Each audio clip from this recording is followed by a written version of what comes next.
day everyone. I am Andrea Kate A. Cartusiana of BSN 11D, and today I will be assessing the eyes. So I am checking now the client's previous medical records because she had a record in this institution for the yearly eye checkup. The rationale for reviewing the patient's medical records is to identify instances of harm to patients and to know his or her medical histories and current treatment procedures. And also, assessment of the eye is an important procedure because it is one of the 5 important senses us humans should have. Our eye should be checked for every 3 to 5 years if we are less than 40 years old, and every 2 years if we are older than 40 years old. And because I was able to know that my client is here for her yearly eye checkup, I already prepared the necessary equipment. The rationale of doing this is to conserve time and energy.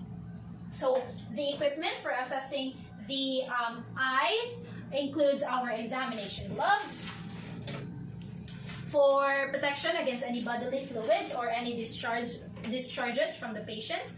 Of course, our alcohol for hand hygiene, my ball pen and jot down notebook, or in my case, this worksheet for recording the results, an opaque card for covering the eyes, of course, and the Snellen chart or the E-chart here mounted at the wall for testing the visual acuity of the eyes, our millimeter ruler for measuring the pupils, our cotton buds for the eversion of eyelids, and the pen light for, of course, shining light to the patient's eye.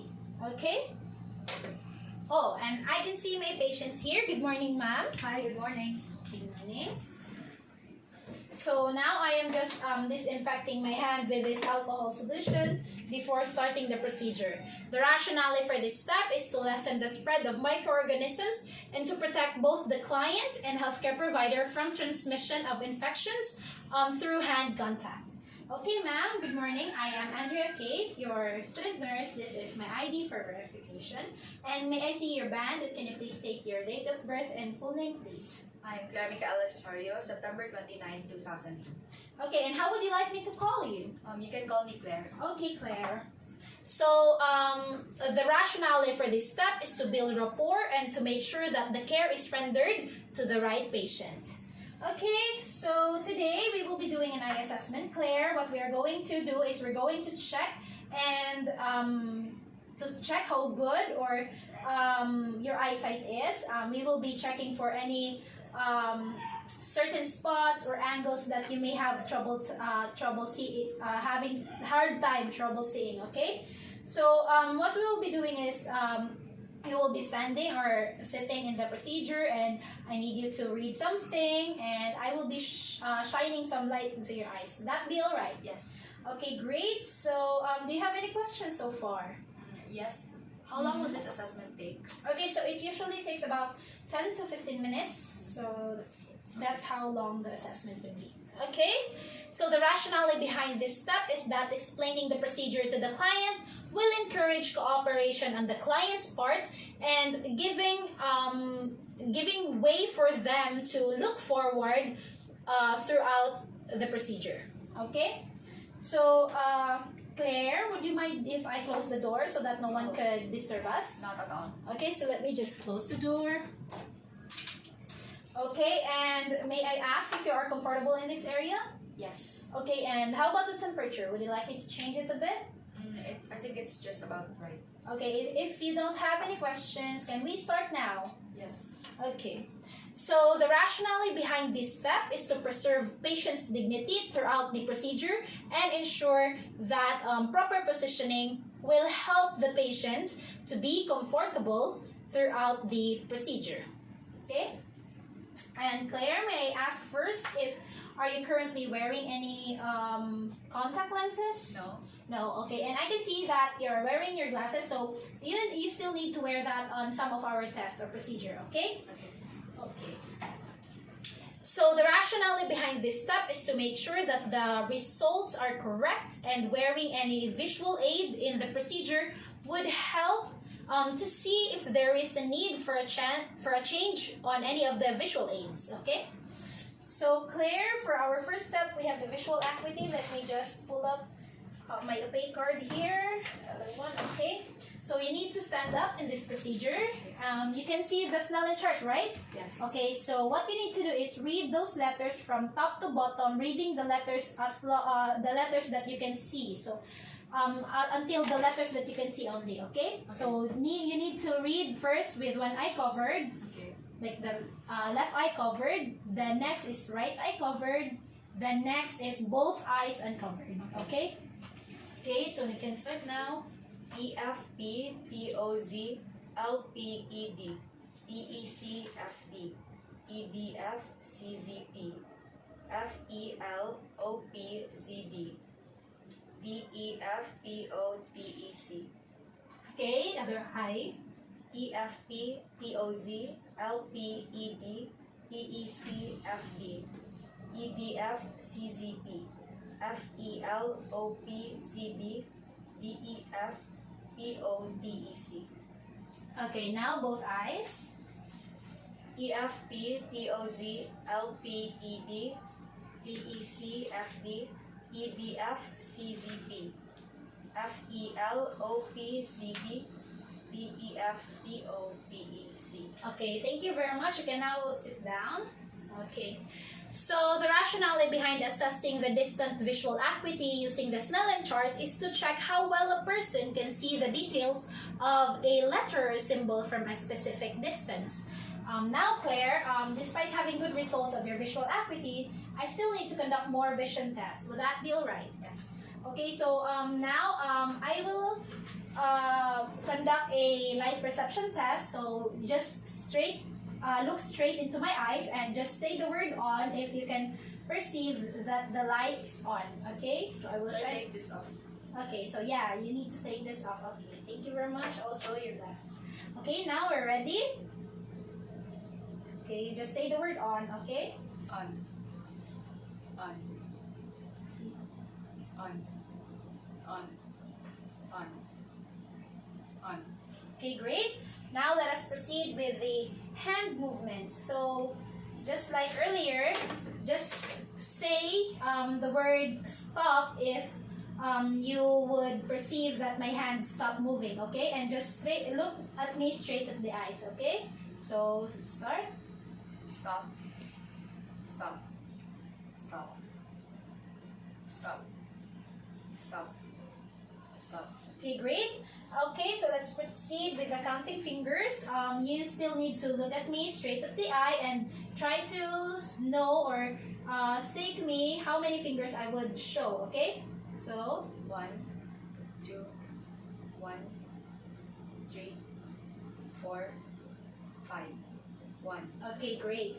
So, the rationale behind performing the selected vision test is to check if the client were unable to see even the top line letter or the 20/200 of the Snellen type chart.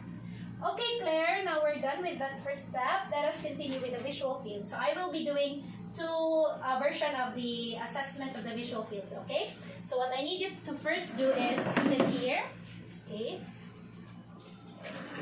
Okay, so I need to, you need to look at me straight at the eye, okay, for this procedure, and almost the same like the hand movements. You still need to say the word stop if you can see the wiggling fingers that I'll be doing, okay? So look at me straight at the eyes and just say the word stop, okay? Stop. Stop. Stop. Stop. Okay, again. Stop. Okay, so to make sure that the results are correct, so please cover one of your eye, and then still say the word stop and look at me straight in the eye, okay? Stop. Stop. Stop. Okay. Stop. Stop. Okay, the other.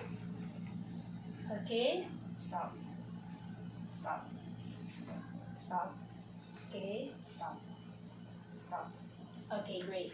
So now let me get the opaque card, and the next type of visual field that I need to do is I need to stand in your back, okay? So that you just position you properly, okay? So just look straight ahead, and then do not try to move your eyes, okay? Just straight ahead and just say the word stop if you can already see this pen light, okay? So look straight ahead and let us start. Stop. Stop. Stop. Stop. Stop. Stop. Stop. Stop. Stop. Okay, great. Thank you so much. You can now sit back on here. Okay. Okay, so let me just arrange that one. Okay, thank you. So, the rationale behind assessing the visual fields is to determine the function of the retina and neuronal visual pathways to the brain and the second or the optic cranial nerve. Okay, Claire, let us proceed with the visual inspection of the eyes, okay? So, we need to be close to you. So now, let me see. Okay, so your eyes are, okay, so they are aligned and symmetrical. So let me see for the eyebrows. Okay, hair is well distributed. Can you please wiggle your eyebrows up and down again? Okay, great. How about the eyelashes? Okay, curled outwards. And distribution is nice. Okay, so for the eyelids, can you please blink? Okay, blink. Okay, okay, great. So eyelids is green. So I will palpate now the around your eyes. Would that be alright? Yes. Okay, close your eyes. Okay, so great. There is no lesions or edema of your lacrimal gland. Okay, so now I will ask you to look up and I will try to depress a hand on your lower eye, okay? So look up. Others. Okay, thank you so much for that. And now I need to have some, okay, let me have some cotton buds here so that I can use.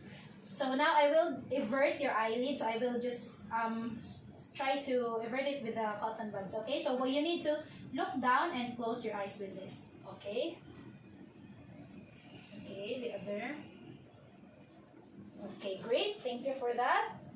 And I need to do a close-up look on your iris and pupil. Would that be alright? Yes. Okay, so let me see. Okay, great. And for the last part of this test is I need to inspect each cornea and lens, okay? So just look at me straight at the eyes or straight ahead and I will try to shine a light on the side and front of your eyes, okay? Okay, so straight look ahead. Okay. Okay, outside. Okay. Okay, great. So, the rationale behind conducting the visual inspection of the eyes is to assess for any abnormalities in the alignment and symmetry of the eyes. It is also used to check the condition of the eyelids, the eyebrows, and eyelashes. Visual inspection of the eyes also helps inspect abnormalities in the bulbar conjunctiva for color, texture, and the presence of lesions. And lastly, visual inspection of the eyes helps detect abnormalities in the clarity and texture of the cornea.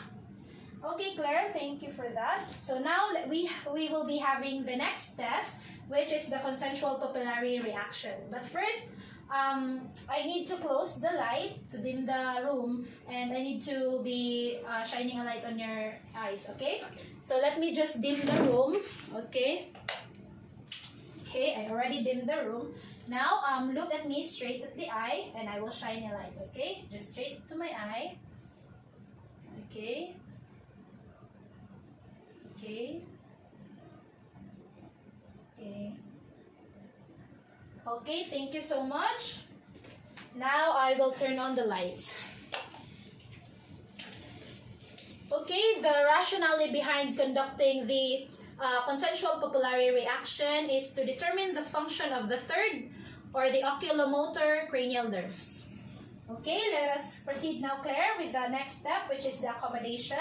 So I need to assess each of your pupil, okay? So what I will be doing, I will hold this pen light, and then I will ask you to look at the top, then at the wall behind me, okay? Okay. top and at the wall. Okay, so you can sit there in this part so that they will be having some room.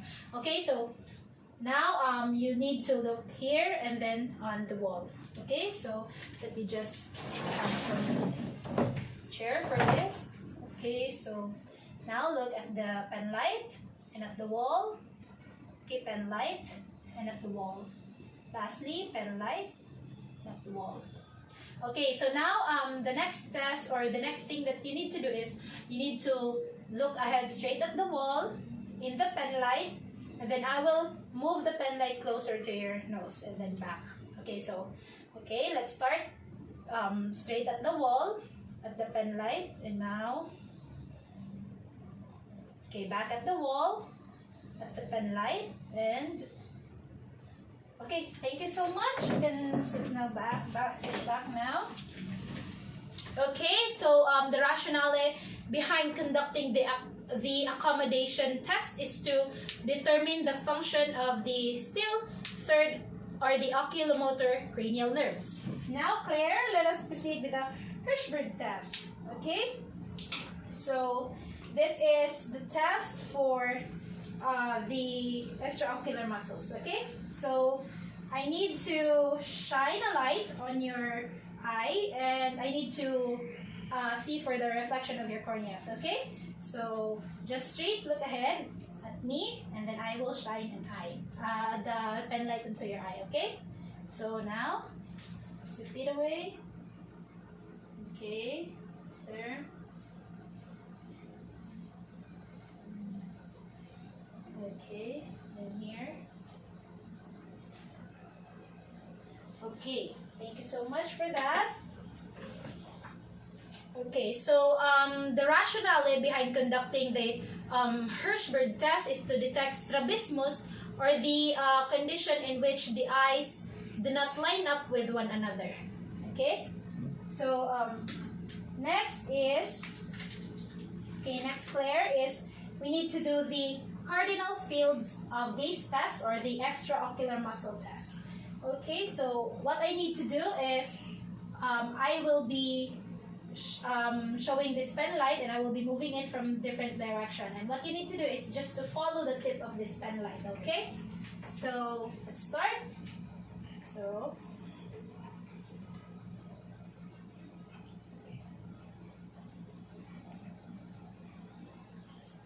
okay, again.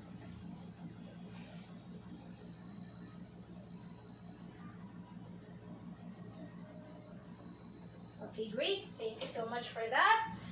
So, the rationale behind conducting the cardinal fields of gaze test, or the extraocular muscle test, is to determine eye alignment and coordination. So, this test evaluates the functioning of the 6 extraocular muscles and cranial nerves 3, 4, and 6.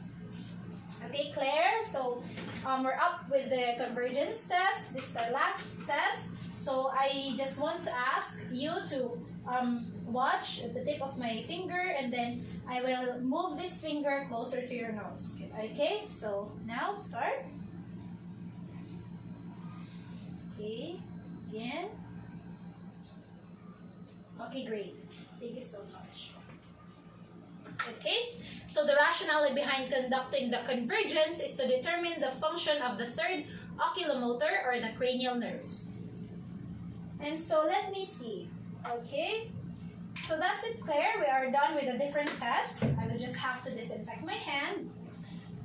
You can now put on your eyeglasses again. So now let me just summarize the information I gathered throughout the assessment. Okay, so let me have this chair so that we can talk.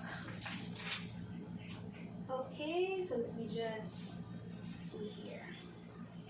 So now the summary of the results, Claire, are as follows. Okay, so for the visual acuity, you were able to read on the Snellen chart the 20/20 vision. So for your left eye, you're able to read the 20/20, the right eye 20/20, and both eye 20/20.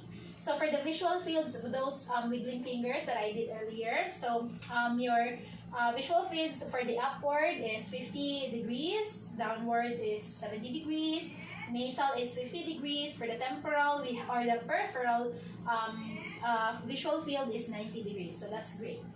And for the visual inspection of the eyes, I was able to assess that your eyes are aligned and symmetrical. Your eyebrow, your eyelashes, and your eyelids are great. The hair on your eyebrow and eyelashes are well distributed, and your eyelashes are curled outwards, so that's great. And your eyelid skin is intact. There is no discharge or discoloration, and your eyelids close symmetrically, and you can blink well. So your blinks, involuntary blinks, is around 15 to 20 times per minute. So you have bilateral blinking also, and of course, as I palpated your around the eye earlier, so there are no lesions or edema on your lacrimal gland and sac. Okay. And the bulbar conjunctiva, when I depressed one finger on your eye earlier, it is transparent, and the capillaries are evident, and sclera appears white. There are no other color. And corneas are also transparent, shiny, and are smooth. And also, of course, the iris are visible. And going with the direct and consensual papillary reaction, so you have a direct and consensual reaction to light, meaning when I shine a light directly on your eyes, it constrict, okay? And for the consensual, both of your pupils constrict, okay? And for the accommodation, you have great accommodation. Your pupils constrict when looking at near objects. Pupils dilate also when looking far, as what we did earlier, okay? So for the accommodation, your eyes are perla, or they are pupils equally round and reactive to light and accommodation, okay? For the Hirschberg test, the light falls symmetrically on both eyes, okay? So there is no deviation on the light, okay? And for the cardinal fields gaze of test, or the extraocular muscle test, both eyes are coordinated. You don't have any strabismus or that cross-eyed. So your eye movement moves in unison, and yeah, they are parallel in alignment. And lastly, for the convergence, pupils converge when I put my fingers on closer to your nose, and still it is your pupils are perla, or it is equally round and reactive to light and accommodation. So let me see. Okay, so all in all, I do not find any abnormalities in your results. Just an advice to give your eye some break, especially when you're in online classes, right? Yes. Yeah, so you need to really have that break time on the screen, and so that you can prevent eye strains, okay? And I would advise you to have enough rest. Eat enough vitamin A rich food like carrots, green leafy vegetable, fishes. And so let me see again. Okay, just checking. Okay, so no other things. Okay, so do you have any other questions or clarifications? None. Okay, so I guess that's all. Okay, so yeah, that's all. Great, you may now go ahead with your day. Thank you. Thank you so much with your cooperation. Thank you very much. Okay, bye.